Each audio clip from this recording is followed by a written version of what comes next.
The situation in the Eastern Democratic Republic of Congo remains volatile despite multiple mediation efforts championed by various regional bodies, particularly the East African Community and the Southern African Development Community. The situation in DRC continues to be dire.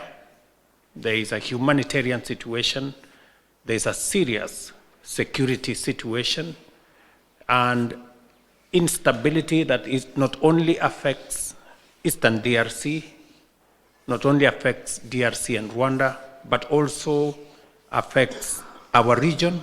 The two regional bodies, both of which DRC is a member, early 2025 combined efforts by merging the EAC-led Nairobi process and the SADC-led Luanda process to find a solution to the crisis in Eastern DRC. The two processes, the Nairobi process and the Luanda process, achieved some results, but were not sufficient to deal with the situation in Eastern DRC. Now, all the initiatives established to find solutions to the conflicts in Eastern DRC have been merged into a single African-led process. Washington and Doha are already facilitating similar initiatives with the hope of finding a lasting solution to the crisis in Eastern DRC.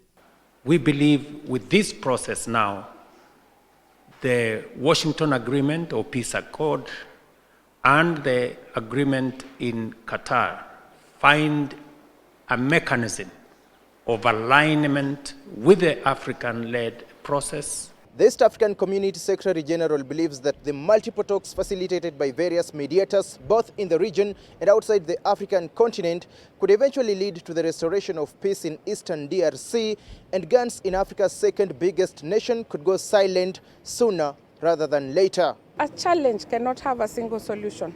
There has to be multiple actors, multiple approaches, but most importantly, coordination and collaboration. The Friday meeting also saw the leaders merge the technical secretariats of the African Union Commission, the East African Community, and the Southern African Development Community into a joint secretariat led by the African Union Commission in Ethiopia's capital Addis Ababa to operationalize the joint structure.